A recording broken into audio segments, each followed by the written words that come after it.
Welcome to the Emancipate Your Mind podcast. I'm your host, certified religious transition and trauma recovery coach, Terry Hales. I help people step out of the shadows of religious fear and shame and embrace their authentic selves with love and empathy. If you're ready to throw off the shackles of learned binary thinking and explore a more nuanced approach to life, this is your playground.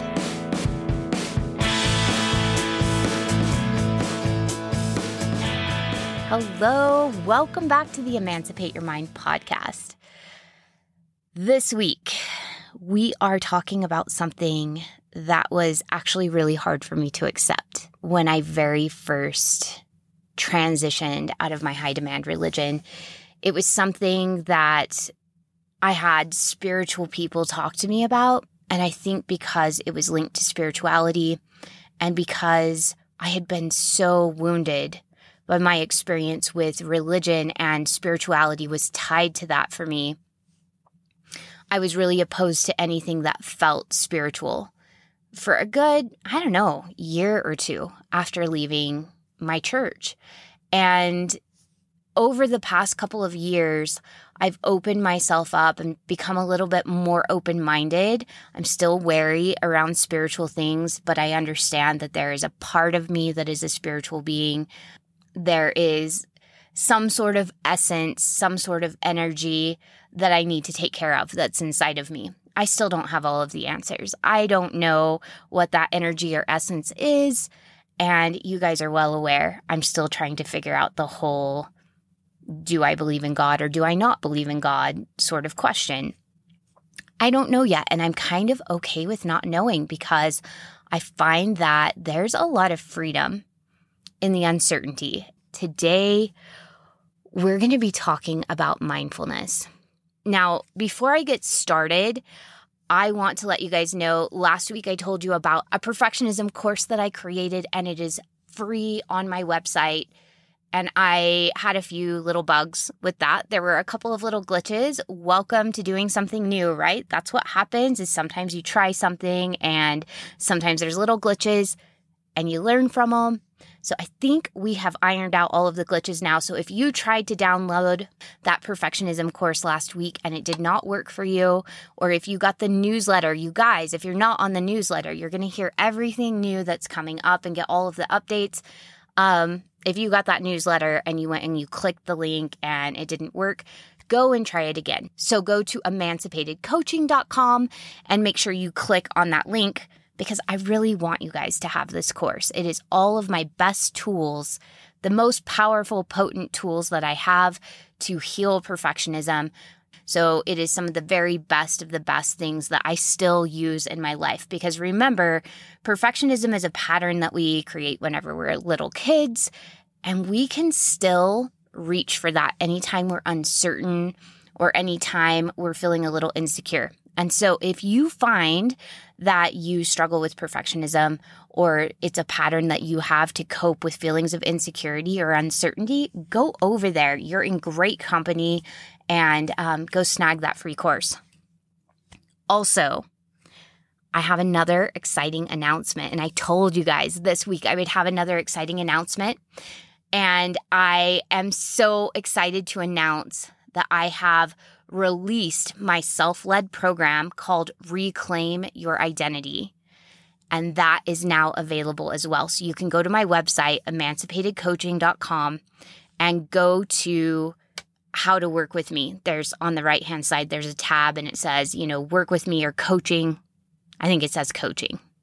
Yeah, I'm pretty sure that's what it says. So it says coaching, and you go and you click on that and click on group programs. I have tried to make it as financially accessible as possible so that we can get this information into people's hands as soon as possible. I understand that almost all of us go through a time of wondering who we are, trying to figure out what we value. What is our purpose now? What do I want out of life? What do I believe now? How do I feel through these heavy emotions? How do I figure out who I am at my core? And how do I hear that inner knowing? Particularly if you have been raised in high demand religion, this can be a huge question. I waded through this largely on my own. Luckily, I'm married to a marriage and family therapist, but he was going through this at the same time. And we were lucky enough to know other therapists who had left high demand religion as well. So we all kind of mucked through this at the same time and were able to kind of help each other along. As we went from that experience into creating community for ourselves with other people who had left high demand religion, particularly Mormonism, we were getting together with a bunch of ex-Mormons, and we were noticing that people were going through this same experience, but they didn't have that therapist community, I guess, that was helping them through this, which is why I became a coach in the first place. And it's why I created this group program. So I ran this Reclaim Your Identity group as a group program last year. Lots of great feedback from all of the people that participated in those groups. And so this is all of the best insight from those groups. And there is also a Facebook recovery group where you can actually get weekly coaching. So I'm like beyond excited about it. You guys, I could go on and on and on about it, but I really want to get to this topic about mindfulness. So if that sounds appealing to you, I know that the episode on how to reclaim your identity, which was our very first episode on this podcast, has been the most popular episode. I think at this point, that episode has something like 280 views. And so this is obviously something most of us go through. It's a problem that most of us face, and it's something that we need support with. And so I know that sometimes getting therapy or coaching, especially in that one-to-one area where, you know, you're paying over $100 per hour, sometimes $200 per hour in order to get that help, isn't accessible for everyone. So this is a 5-week course, and it is priced at $333. And you can pay it all at once if you want, but there's no penalty to pay it over 3 payments or 6 payments. So that is an option to make it as accessible as possible for as many people as need it, because I want you all to have that first step. I want you all to know who you are, know how to feel through your feelings, know how to access that inner compass, and know how to move forward in life. Okay, I'm going to quit talking your ear off about that, but in the next few podcasts, I'm going to be talking even more about this because I really am so excited, and this is an evergreen course, so it will be there, I'm guessing, for as long as I'm a coach, and I plan to be a coach for the rest of my life. So I'm just going to keep improving this course, making it better, and you have lifetime access to it, as well as lifetime access to the Facebook group, as long as Facebook groups are around, and I don't see those going anywhere, anytime soon. So yeah. Okay. I'm going to get off my soapbox because really I am so excited about this, and I know how life-changing it is. But we have a topic about mindfulness that we need to get down to the nitty-gritty of, and it's so juicy. There's so much to talk about. I have so many pages of notes that I sorted through for this podcast. I've been listening to neuroscientists, doctors, therapists that deal with PTSD, therapists that deal with depression, and there is so much research. I have waded through papers from Harvard, from Stanford, from the University of Michigan. I mean, there are so many research papers where they have studied mindfulness. So for those of you who are worried, when I say mindfulness, that we're going to be talking about some sort of woo-woo, new age stuff, yes, there are new age woo-woo people that use mindfulness as sort of a spirituality practice, and I think that's how it got started. But what we are talking about today is just practical, scientific, how to help yourself get what you want out of life type of stuff, okay? So what is mindfulness? Mindfulness is actually just the ability to be fully present right here in this moment. Mindfulness is the ability to focus in on the present, to not be living in the past and ruminating on what happened and how it should have been, but we're not also worrying about the future and how it's going to turn out. We're bringing our focus right here to the present. It's the ability to notice your emotions, your thoughts, your physical sensations without judgment. And this is so vital and key to being able to get in touch with that inner knowing, with that compass that I keep talking about. I'm sure you guys at this point are like, she just keeps talking about this over and over again. It's because it's so integral to the healing process. Being able to get in touch with and feel comfortable with noticing and acknowledging your emotions and your thoughts and your physical sensations is all part of getting reacquainted with yourself, hearing what you need, what would feel good, what you want, what you believe. All of that is so important to being able to have a clear sense of direction, as well as being able to course correct, as well as being able to shed the old beliefs that often keep us stuck in the past. So important, and mindfulness helps with that a lot. And it also helps with the ability to observe thoughts or emotions without interacting with those thoughts or emotions. One of the big things that I love, there's a saying that says, you are not your thoughts, you are not your emotions. And I would add, you are not your trauma. We are not our thoughts, we are not our emotions, and we are not our trauma. These are things we get to observe.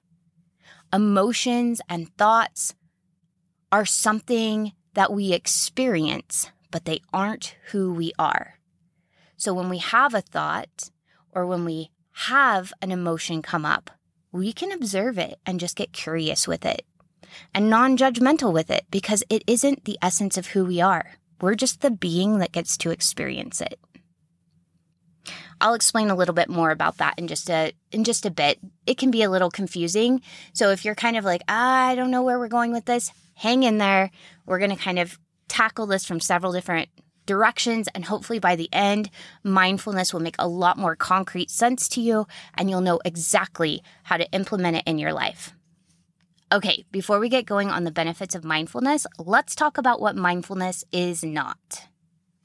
When I'm talking about mindfulness, I am not talking about finding God, and I am not talking about transcending reality.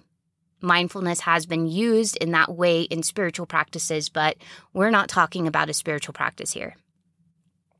We are talking about scientifically proven methods to harness attention in the interest of self-care. So all this is the ability to harness your attention and be able to direct it where you want it to go so that you can take care of yourself. That's all this is, okay? This is also not toxic positivity. I often see mindfulness connected with toxic positivity. If you don't know what toxic positivity is, go to last week's episode all about it.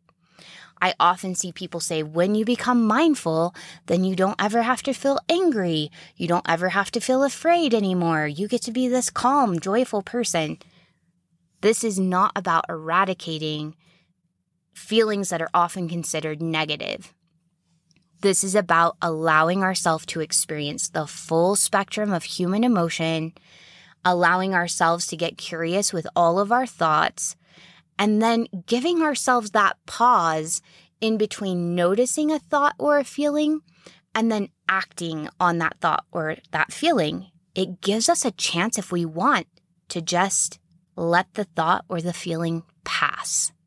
So you're still feeling anger sometimes. You're still feeling judgment sometimes.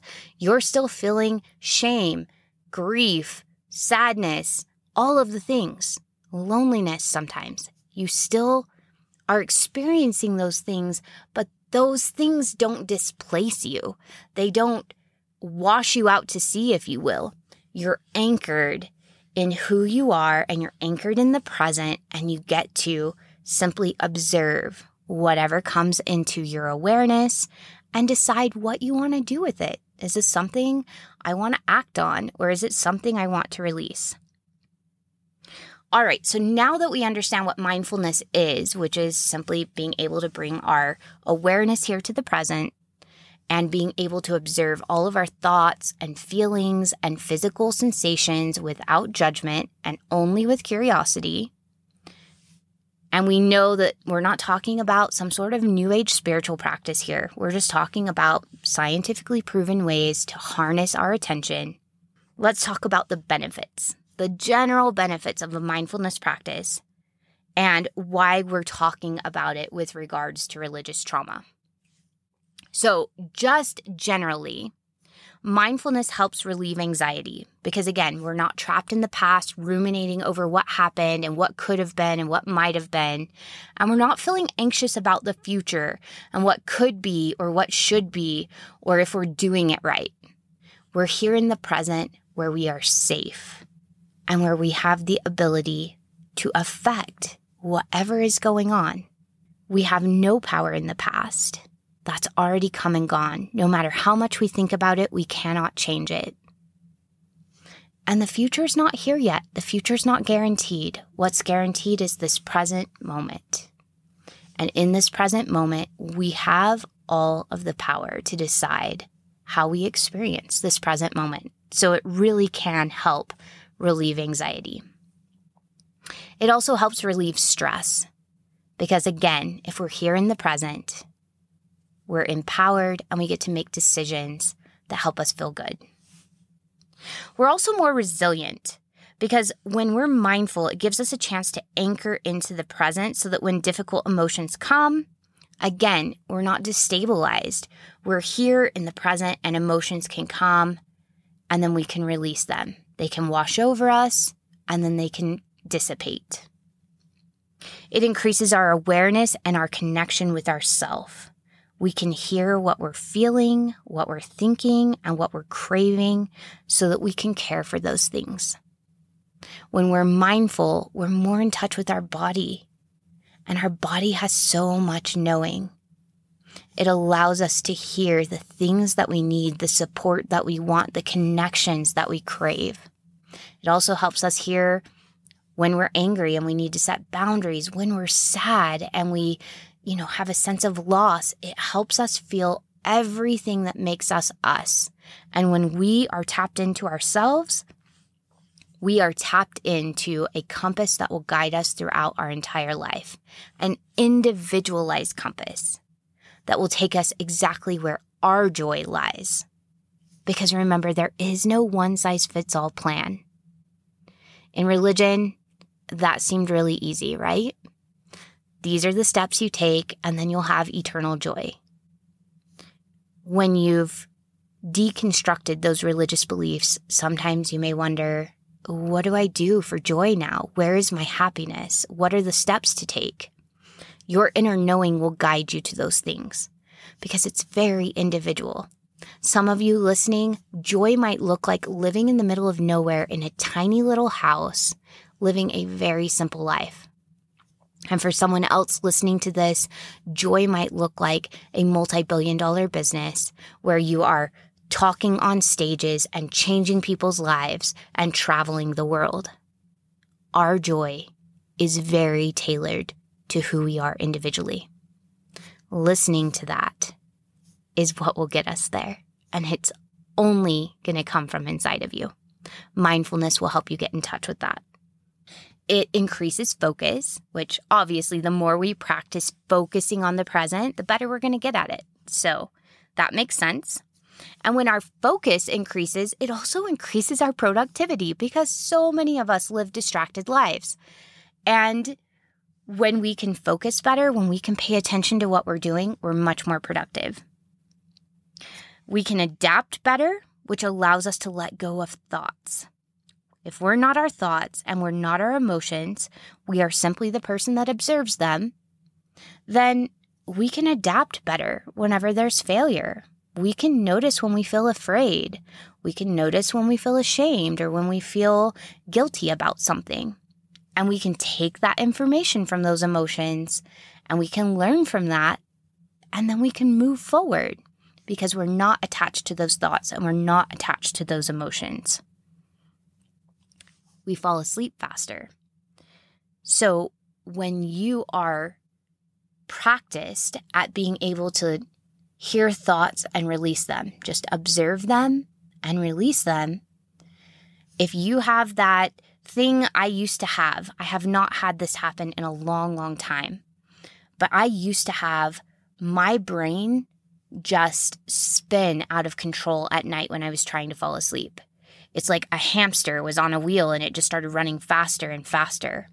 As I started practicing mindfulness, as I started learning to just observe thoughts and let them go, I just thought of them like clouds. You know how clouds come across the sky and then they dissipate? That's what our thoughts can do too.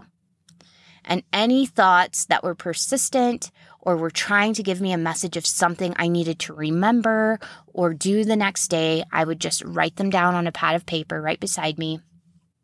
And that's how I got through the first bits of practice with mindfulness. But now I've noticed that most of the thoughts that come, they come and I release them. Even just a couple of minutes of mindfulness practice, and you can hit the pillow and go right to sleep. So it's really helpful for those of you who are having a hard time sleeping, which is one of the symptoms of religious trauma syndrome. When we have PTSD or CPTSD, which many of us with religious trauma syndrome, that's what our symptoms look like. Our heads can start spinning at night. It's quiet. We don't have anything to distract us or numb us. So this practice becomes very helpful for releasing those thoughts and helping us to feel safe and empowered so that we can fall asleep. Anger management. It allows us to feel anger, but to slow things down to a point where we can choose how we act on that anger. If you remember in my episode on conflict cycles with my husband, Kevin, we were talking about how the whole key to getting out of the conflict cycle is to be able to slow everything down, right?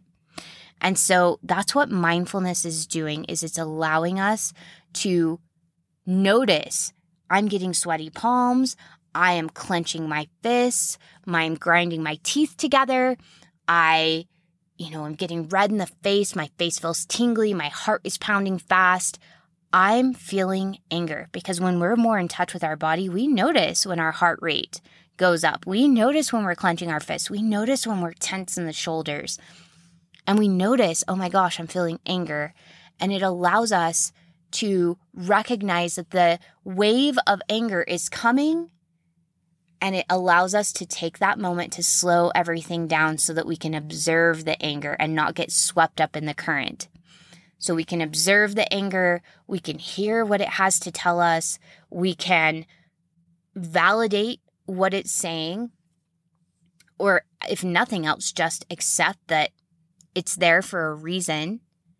And once it feels heard and seen, it is so much like a 3-year-old toddler that, when they want your attention and they're like, Mom, Mom, Mom. And if you ignore it or if you turn your back, they get louder and louder and louder, right? Anger is that way. It gets louder and louder and louder when we're trying not to pay attention or we're trying to stuff it or all of those things, or when we're shaming ourselves for feeling it. But if we can just notice, I'm feeling angry. Okay, why am I feeling angry? Oh, that's right. This and this happened. Tell me more about that. Okay. It will just calm down and cooperate with you. It gets a lot less loud. And so over time, you're having less of this explosive anger. You're still feeling anger, but it's less explosive because you're listening to it more readily. You are getting curious with it more readily. And so it feels heard and seen. It feels like it gets to deliver its message, and then it calms down. When we're able to calm down in this way, just like in that conflict cycle episode that we talked about, when we're able to calm down, we're able to create more connection. Because we're not attacking and triggering one another. We're not getting into our conflict cycle dance. We're able to drop down to those more tender emotions because we're being mindful and we're able to communicate those. That really made me feel unseen, or that made me feel lonely. That made me feel like you don't care about me. Because anger so often is protecting those vulnerable feelings. So getting mindful, and particularly being able to manage our anger in those conflict cycles, not get rid of anger. That is not what I'm talking about. But being able to hear our anger and have that pause before the reaction allows us to get closer to people. It allows us to communicate our needs, our boundaries, our wishes, our desires more honestly and in a way that people can actually hear us and want to help us, right? Want to connect with us. Also, studies have found that people who practice mindfulness actually experience more happiness. Because when we're present in the moment, we're enjoying what's happening more fully. The more present we are, the more joy we experience. So there are also a lot of health benefits that come whenever we are practicing mindfulness, usually through some form of meditation. When we're practicing mindfulness, there's also a lot of breath work, which puts more oxygen in our body and makes our bodies a healthier place to live. We're also more likely to engage in healthier choices because we can hear the needs of our body. We're not just eating whatever in order to numb emotion. We're eating what our body wants and needs. We're making much more conscious decisions about what we put into our body. We are making much more conscious decisions about how we move our body. We're making much more conscious decisions about sex practices. We're making much more conscious decisions about how we engage with the world and how we care for our bodies and clean our bodies and clothe our bodies. It all leads to healthier experiences in our physical bodies. So let's talk about mindfulness and how it helps us heal trauma. There are so many studies on mindfulness and how it helps depression and PTSD. They've just started studying this in the last 10 years, and it is amazing what they've come up with. What we do know is that trauma changes the brain, but we know it is a reversible neurological change. For a long time, we thought that the brain was static. And so that once we experienced trauma, that was it. We were traumatized for the rest of our lives. And that's just not true. We now know through all of the study on neuroplasticity that we have the ability to rewire our brains. And mindfulness and practicing new beliefs and patterns is the way that we do that. The more mindful we can be about what our old patterns are and what those neurological pathways are, the more power we have to change those beliefs and patterns, and the more we practice those new beliefs and patterns, the more we make a new neural pathway. And as we make that new neural pathway, the old neural pathway dies away. Trauma may always be a part of our history. We can't go back and change the past. Like I said, we can't change the trauma that happened in the past. So trauma is always going to be part of our history. It's not like we can take an eraser and erase it and make that never happen, which I think is what many of us want when we first leave religion. I know I did. I wanted to be like, I wish I could go back and rewrite my history so that I was never Mormon, so that I never experienced this trauma, and then I would live a perfectly happy life, when chances are I would have been traumatized by something else. Most people experience some sort of trauma, whether it's big T trauma or little t trauma. Most of us experience some sort of trauma, especially in our childhood. And so regardless of if I was raised Mormon, I was going to have some sort of trauma in my life because I was being raised by traumatized parents who were raised by traumatized parents. They were doing the best that they could and unwittingly passing on trauma to me. They didn't know they were passing on trauma, but that's what happened. And so one way or another, I was going to be here talking about some sort of trauma, and chances are I was going to develop my coping patterns of choice, which are perfectionism, people-pleasing, and overachieving, as a way to deal with self-worth issues that came from my trauma. That's just how it was likely going to play out. I can't go back and erase that.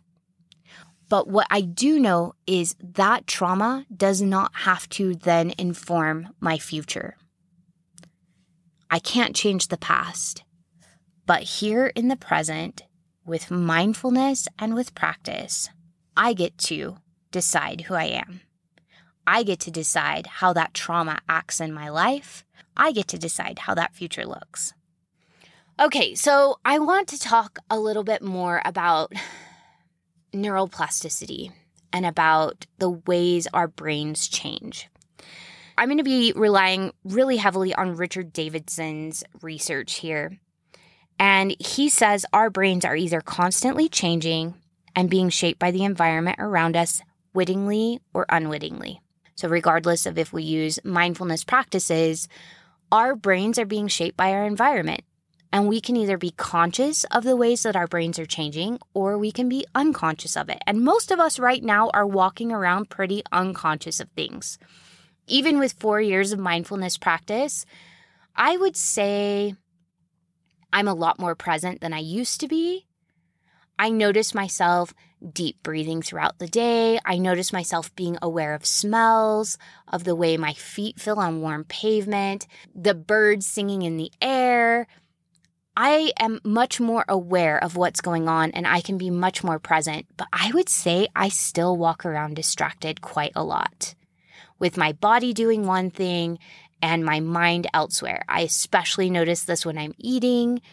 I can go off into la la land while I'm eating and not even taste the food, consume a whole meal, and not even really remember eating it. So I'm practicing on that right now. So I want you guys to know I am right here with you, working on these things too. I have developed a lot of great practices in my life, but there are still places where I can get distracted and where my pattern is to zone out. Because that's all this is a pattern we've created. It's a neural pathway we've created to zone out and get distracted. And when we're distracted, our brains are being shaped without our knowledge. We're not really paying attention to what's going on in our body or what we're thinking or what we're feeling. He says, but the good news is we can take more responsibility for our own brains by transforming our minds through mindfulness. Now, he talks about a couple of challenges. I think there's like 3 main challenges here that are challenges to our brains just in general society. Like I said, we were all going to experience some sort of trauma, whether we were in high demand religion or not. There's just a special kind of trauma that comes from high demand religion. One of the things he says challenges our brains in today's society is distractibility. They've done studies, you guys. I'm going to nerd out for a minute here. They've done studies and found that the average American spends 47% of their time not paying attention to what they're doing. They had these people sign up to get texts throughout the day. And what they would do is they would text them like, what are you doing right now? I don't remember. There were like several different questions, but it was like, what are you doing right now? Are you aware of what you're doing right now? Like, were you paying attention and present to what you're doing right now? And what are you feeling? What is your emotional state right now? Like, highly fascinating, you guys. The research papers are amazing. When we're not paying attention, they found that we're significantly less happy. The study is called A Wandering Mind is an Unhappy Mind, and they just found that the more distracted we are, the less happy we are, like we talked about earlier in the episode. This can be a special problem for the person who's left high-demand religion, though, because the religious trauma is sometimes so painful that we turn to numbing mechanisms to dull the pain of our loss. In this state of distraction, not only are we less in touch with the wisdom that could help us find solutions to our problems, but we're also significantly less happy, you guys. And this can actually increase our indoctrinated shame responses. You guys know what I'm talking about. It's when that wash of shame comes over us because something that we learned when we were little kids or we were youth reminds us that what we're doing is out of alignment with the things we were taught as kids that we no longer believe, but we get that wash of shame of I'm not living in alignment with what I was taught when I was 5, and therefore I am a bad person. That's what it sounds like in my head. It might sound different in your head, but when I'm wearing a tank top, for instance, or like today I was wearing a pair of short shorts and I was at the grocery store and I had a wash of shame right there by the oranges, you guys, where I was like, I'm wearing short shorts and this is not okay. I'm out of alignment with what I was taught when I was 5, and therefore I'm a bad person. But because of mindfulness, I noticed that wash of shame, and I was able to be like, whoa, let's slow this down. I'm feeling shame. What's going on? And I was able to hear the thought that was attached to the emotion. I was able to just observe the shame. Okay, I'm feeling shame right now. Why am I feeling shame? What thought is going on in my head that's creating the shame? And I heard, you're wearing short shorts and you are walking pornography, which is something that I was taught, unfortunately, about my body, is that it needed to be covered or that people saw me as walking pornography and that I was this like evil temptation to men. And I was taught this even when I was a little kid. And so I was able to observe the thought. And this is what I did. I was able to think the thought and be like, thank you for that observation. I don't believe that. And I choose to think I get to wear what I want to adorn my body. And I choose these shorts because it is hot outside and it feels good to wear clothing that keeps my body cool and comfortable. As soon as I did that, the shame released. It was like, oh, okay, thank you. You took care of that thought. The thought released, and I was able to go about grocery shopping without feeling like a freaking Jezebel walking through the grocery store. So that's what I'm talking about whenever I say indoctrinated shame responses. It's those messages we were taught when we were little kids, and when we're living out of alignment with those, we feel that wash of shame. Many of us were told that if we left our high-demand religion, we would be miserable, that happiness was only found inside of our high-demand religion. So when we're grieving and we're ashamed and we're afraid, we end up numbing as a way to like dull that response, dull that really uncomfortable feeling. And when I say numb, I think most of us go immediately to like drugs, alcohol, unsafe sex, because that's what was pounded into our heads in high demand religion. But numbing can be anything that we do to escape difficult emotion. We've talked about how perfectionism can be a way to escape difficult emotion. We've talked about how people-pleasing can be a way to escape difficult emotion, but workaholism, shopaholism, scrolling through social media, reading, mindless books, even reading books that are academically stimulating.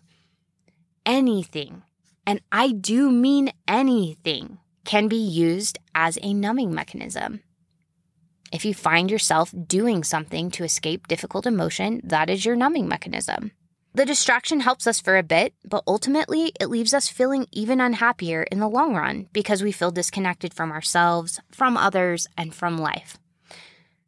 Okay, the next challenge to our brains that many of us face in our society is loneliness. So they've done studies and found that 76% of middle-aged Americans report that they have moderate to high levels of loneliness. And that impacts our physical and mental health. Loneliness actually makes us 2 times more likely to have early mortality rates than obesity. Loneliness is deadly. And anyone listening to this podcast, let me just give you a virtual hug right now. Let me reach through your earbuds and hug you because I know what that feels like. I know what it feels like to feel like an outcast in your family. I know what it feels like to have people turn their backs on you. I know what it feels like to have people run away from the produce section because you're approaching. People who would have sat by you, put their arms around you, and cried with you if you had experienced any other loss. Some people have described leaving high-demand religion, or honestly leaving any religion, as social suicide because it is the death of your entire tribe. We might be lucky to keep a few people in our lives, but by and large, we lose an entire community. And on top of that, many of us lose our sense of self as well. We talked about that with the program at the very beginning. It is such a common experience to lose your sense of self, to lose your personal identity. It can be an incredibly lonely experience, specifically because we don't even know what we want from our relationships, because we don't know who we are. We just know we don't want what is currently happening, but we're not sure how to connect. What mindfulness does is it allows us to connect first with ourselves, where we can hear what we're looking for in our relationships. We can better hear our boundaries. We can better regulate our emotions. We can hear more empathy and kindness for ourselves and others and our thoughts. And in that space, we can create more honest and accepting relationships with ourselves and others. And then the last challenge to our brains in today's society is negative self-talk and depression. Now, depression is on the rise, but we can train our mind to change these negative messages in our minds simply by allowing ourselves to check in with ourselves, hear what we're thinking, feel what we're feeling. There is so much wisdom in those messages. And when we are more aware of those negative self-talk messages, then we're more empowered to change those messages. I've talked about this before. I believe it was episode 2, Feeling Your Feelings. And I think episode 3 was like limiting beliefs or something like that. And we talk about this process that many of us feel feelings first. If you're a person who is very emotional, you likely feel your feelings first. You're more aware of what's going on in your physical body. Pay attention to that. If we can get mindful with our emotions will lead us to the thoughts that are creating those emotions. And from there, once we become aware of our thoughts, then we have the opportunity to challenge them and practice changing them. You guys all know, 11 years ago, I was diagnosed with clinical depression. When I started learning how to tap into my emotions and my thoughts, I was astounded by how many negative thoughts I was thinking. I was not aware of probably 98% of them. I wasn't aware that I was telling myself I was ugly when I looked in the mirror. I wasn't aware that I was telling myself I was a terrible mother or that people didn't want to be friends with me. I wasn't aware that I was berating myself when I would make mistakes. It just was happening. And I was living a distracted life. I just wasn't aware. But the more mindful and aware I became, the more empowered I became to change those things. Because I could actually hear the thought. And when I could actually hear them, I could challenge them. I could change them. I could become an advocate for myself. And I could say, hey, you don't get to talk to me like that. I care about this girl. You don't get to say those things to her. This is what's the truth instead. And the more I practiced that, the more I believed it. It's so important to be able to hear the negative self-talk so that we can challenge it. Sometimes what we'll do is we'll try to do positive affirmations without becoming aware of the negative self-talk, and it doesn't work. We have to be able to hear those negative thoughts in order to be able to challenge them and then move forward. And that, if you need some help with that, please go listen to Limiting Beliefs. I believe it's episode 3. Go listen to that episode because it goes through the whole process of locating those beliefs and then changing those thoughts. Okay, so Richard Davidson, we're going back to his research. He talks about 4 pillars of a healthy mind, and we're going to talk about this with mindfulness. So the first pillar is awareness, and awareness is just the capacity to focus our attention and to resist distraction. And then he talks about something really cool called meta-awareness, which is knowing what our minds are doing. Did you know that really what sets us apart as humans is we're the only people, as far as we know, we're the only species that uses our brain to study our brain. And that, I think, is really what meta-awareness is. It's using our mind to become aware of and study our thoughts and what's going on in our mind. And meta-awareness is crucial for real transformation to occur. Just like we said, if we can't hear our thoughts, we can't challenge them and change them. So next is connection. That's the second pillar. And connection is harmonious interpersonal relationships. And we kind of talked about that when we're mindful, we can access more empathetic and kind feelings towards ourselves, which allows us to then extend more compassionate and kind feelings towards other people. We're more likely to challenge negative thinking about ourselves and other people, which allows us to extend more generous assumptions about others. And really, all of this starts simply with ourselves. Noticing what we're thinking, challenging it and changing it, and it just ripples out and extends to other people. The third pillar is insight. So we get insight into our narrative that we have about ourselves. When we have negative narratives about ourselves, we're likely to become depressed, just like what I was talking about with my clinical depression. I had all of these stories about who I was and who I should be and how people viewed me. And our narratives are created simply from a string of thoughts. So when we become aware of the narrative and the thoughts that create the narrative, we see it for what it is and we can begin to change it and create healthy thoughts. And then the fourth pillar is a sense of purpose. The idea that we know the direction of our lives. And I really want you to understand, for those of you still seeking an identity after high demand religion or after any kind of trauma, because we have people listening to this podcast that experience all different kinds of trauma. Mindfulness allows you to get to know yourself better. It allows you to hear your thoughts, your feelings, and those tell you about your values, your desires, your beliefs, your wants, your needs, all of it. Everything you need to know about yourself to live a happy, successful, fulfilling life is going to come from you being able to sit with all of your emotions and hear them out, and all of your thoughts and hear them out. They're going to give you important and valuable pieces of information about yourself that you need to know to navigate life.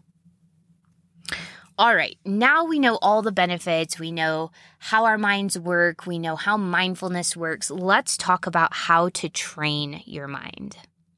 And this gets really exciting because there's two different kinds of learning. There's a kind of learning that's happening right here on the podcast, which is called declarative learning. This is what happens when you read books, when you go to college, when you are listening to self-help podcasts, when you are watching YouTube videos. Declarative learning is just learning information about things. And we all need this. We need new ideas. We can't practice something new without knowing about it first. We need language to wrap around it. We need to understand what's going on. We need to know that there's a new way. We need to know that there are possibilities out there. All of that comes from declarative learning. But in order to actually rewire our brains, we need procedural learning. And procedural learning, boiled down to one word, is practice. We have to take what we've learned and start practicing it. You guys can listen to this podcast all day long, and it will not change your life unless you put these things into practice. When we start acting on those things and practicing them, then we change our neural pathways. So we can learn all day long, but we're going to keep the same neural pathways. It's when we start doing something different, when we start approaching life in a different way, when we start doing a new pattern or reacting in a different way, our neural pathways slowly change. And remember, as we travel the new neural pathway more and more, that old pathway weakens and eventually dies. Now, most people, when they're practicing mindfulness, are going to do it through meditation. And there are all different kinds of meditation out there.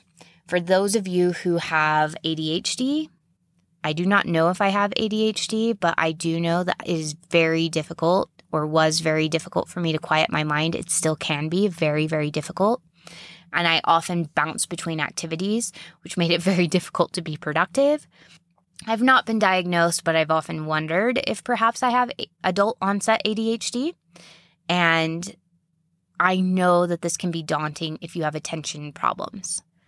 So we're going to go over different kinds of mindfulness and meditation, and there are practices for everyone, even people with attention problems. I promise, because if I can do this, you can do this, I promise.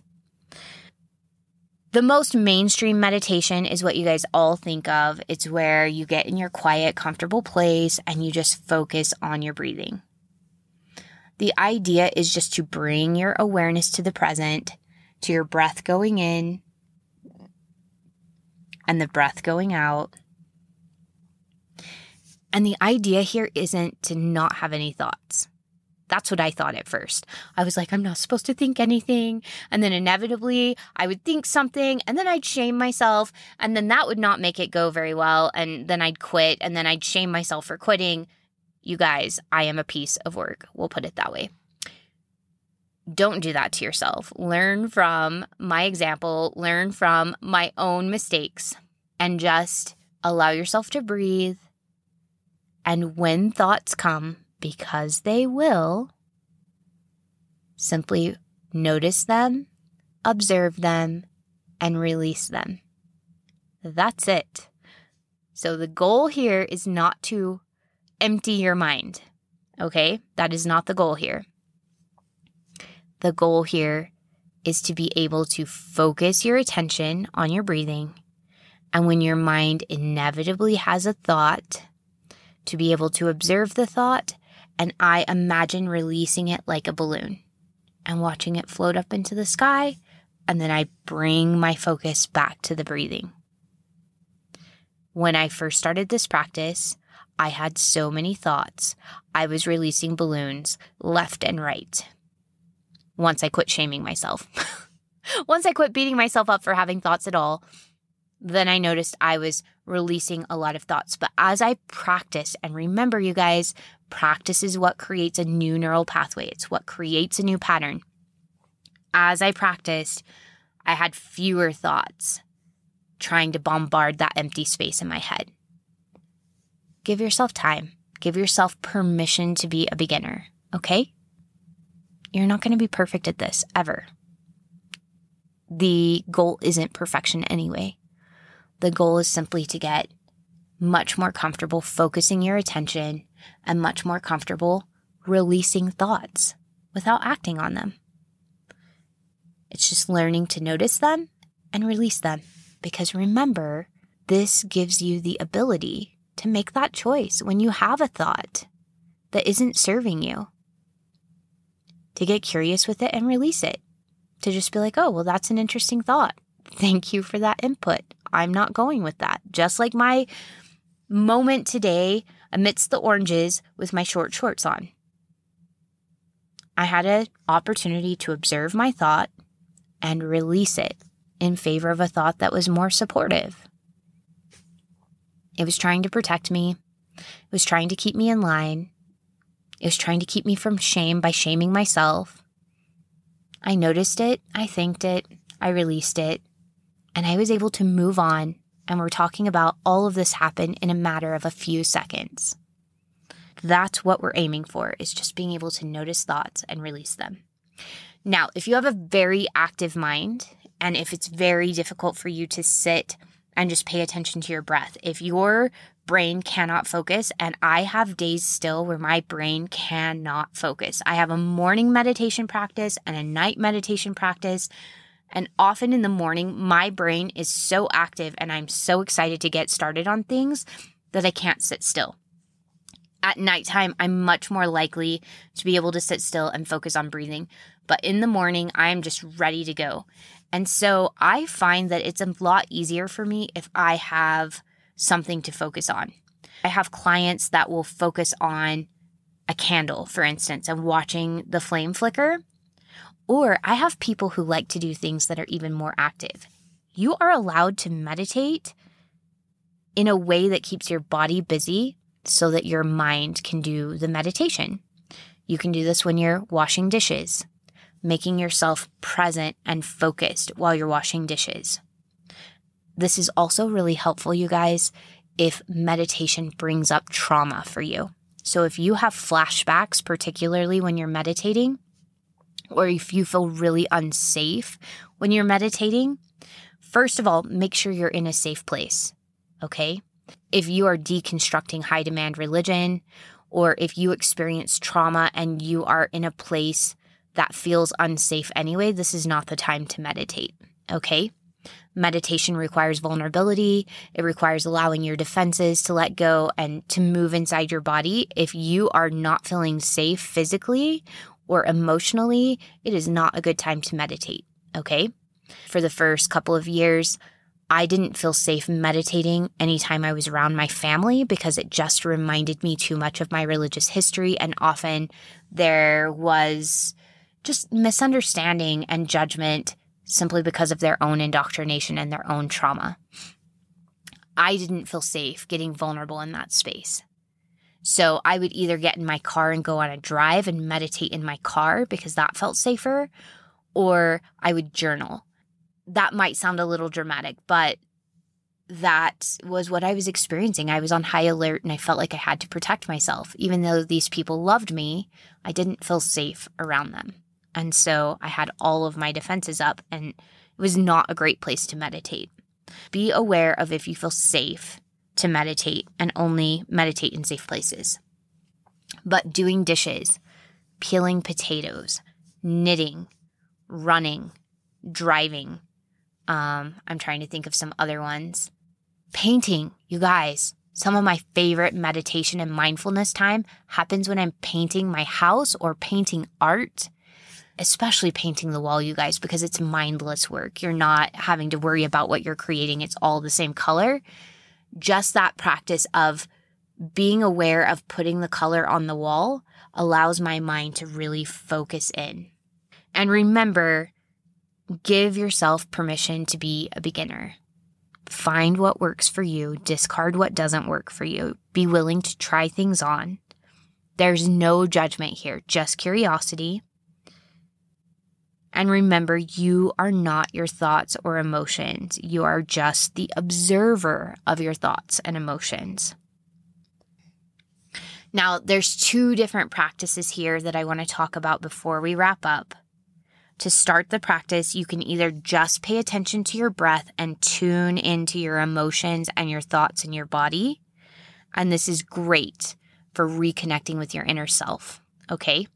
So I love breath practice simply for reconnecting with my inner self, managing any emotions or thoughts that I might be having that need my attention.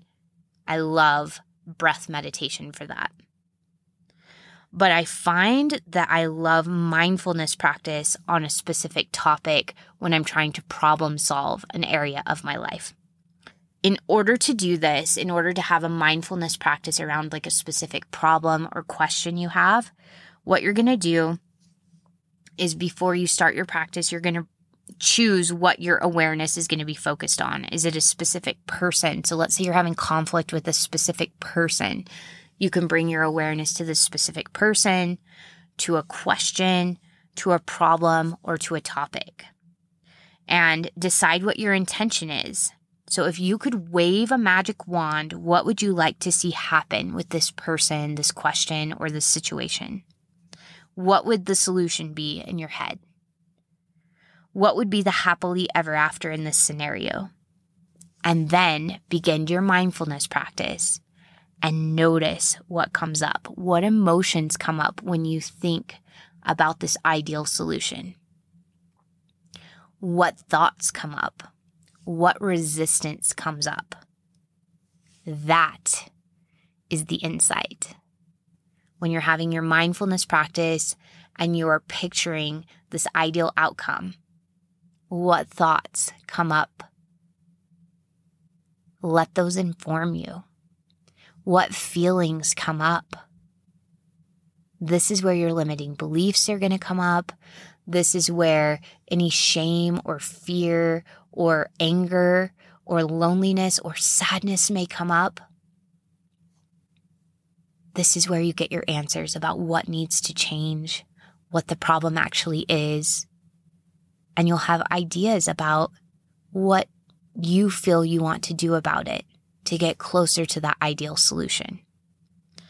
Simply observe whatever thoughts and feelings come up and get curious with them and just explore them, and they will tell you so much information. Oh, you guys, so much good stuff here. I feel like the idea of meditation and mindfulness is a really simple idea that is very difficult to put into practice. Give yourself permission to just play with it and practice it. I found that one of the biggest problems when I was first getting started was remembering to do it. I found that it was helpful to have a scheduled time every day to make it part of my routine, which is why I do it morning and night. But when I was first getting started, I also programmed reminders into my phone. And really, when I was trying to develop a relationship with myself, I programmed things into my phone throughout the day as well. So kind of like I was talking about that study where these people would get random texts that would say, what are you doing right now? Are you aware of what you're doing? And how do you feel? I would have little reminders set on my phone on a daily basis that would say, check in with your body. And I would just take a moment to drop in and check in with my body because I was so disembodied. I felt so unsafe in my body. I just lived detached from any awareness of what I was feeling and what I was, experiencing physically in my body. I was numb. And so having these reminders to check in with myself was so helpful. And you guys can use the practice that I gave you in the last episode of Toxic Positivity that I do with my kids. You can check in with yourself and say, am I experiencing happiness right now? Am I experiencing sadness? Am I experiencing anger? You can go through the emotions if you're having a hard time labeling them and feel which one resonates. Listen to which one your body says, yes, that's what I'm feeling. You'll feel that connection. You'll feel that feeling of, yes, that's it. Set the reminders if you need to. There's no shame in that. Or attach it to something that you do every day so you remember to do it. And like I said, it can be washing dishes. It can be cooking food. It can be painting your house. It can be gardening. It can be doing anything that allows your brain to roam freely, that allows your brain to quiet. Earlier, I did tell you guys that keeping your hands busy was great if you had trauma or flashbacks, and I don't think I finished that thought, so I'm going to do that right now. If you do find that you're having flashbacks, having something for your hands to do, an activity for your hands to do when those flashbacks come, because flashbacks are just thoughts. They're very scary thoughts that make you feel like you're reliving the trauma, but they're just thoughts and you're safe in this present moment. Whenever flashbacks come up, being able to redirect your focus, like to acknowledge that you're having a thought about the trauma and then redirect your focus to the knitting or to the washing of dishes, can help lessen some of the panic and the stress around reliving those nightmares that happened to you. And over time, you'll be able to recognize, I'm having a thought about when my trauma happened, but I'm safe in the present and it's not happening to me right now. I'm not reliving it. I'm just thinking about when it happened, and it becomes less debilitating over time. I think that's all I wanted to say today. Thank you so much for letting me talk about this. Mindfulness has changed so much for me. It was a practice I was highly resistant to at the beginning, and it has changed so much for me. It has been key to helping me connect with my inner self, helping me connect with others, helping me regulate my emotions. And so it's an amazing thing to behold. I love that I can simultaneously hold space to feel two conflicting emotions because of mindfulness.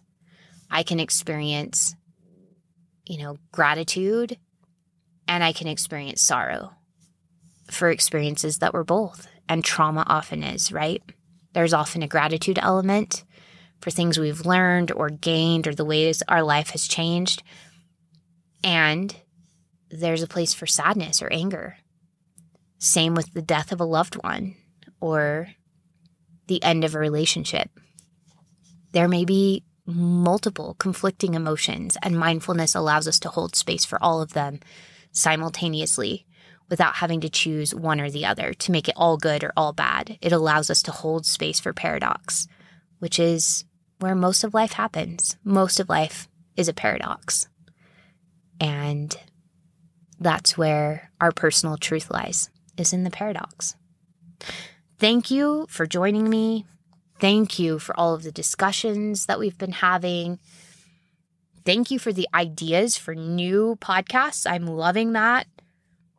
Thank you for those of you who are sharing the podcast. Please, if this is helpful to you, please share it. Make sure you tag me. If you're sharing it on Instagram or Facebook, make sure you tag me so that you can get more followers. Because I'm going to share it. I'm going to, thank you publicly, and you're likely going to get more followers as well. I want to pay that favor forward. Thank you for helping this grow. You guys, we just hit 3,000 downloads this past week. 3,000 downloads. When I started this podcast, I was planning for 5,000 by the end of the year, and I thought that that was maybe a little far-fetched. And here we are, mid-May, 3,000 downloads. We're having an average of about 250 downloads a week, which just blows my mind. And it's all because of you. So thank you for listening. Thank you for sharing. You guys have been sharing on Twitter and Instagram, and I've seen a couple of you send people to me on Facebook. You've shared on TikTok. It's blowing my mind. Thank you for listening. Thank you for telling me about your experiences. You feed my desire to keep going when you talk with me and tell me how it's affecting you, and also what you'd like to hear more of, right? And I appreciate it. I appreciate it more than you know. Like, I feel so grateful and so happy and so joyful that I get to take something that was painful and heart-wrenching and difficult and turn it into something so useful and so connecting and so meaningful. Thank you for this opportunity. I adore getting to do this with you. So thank you. And I will see you next week.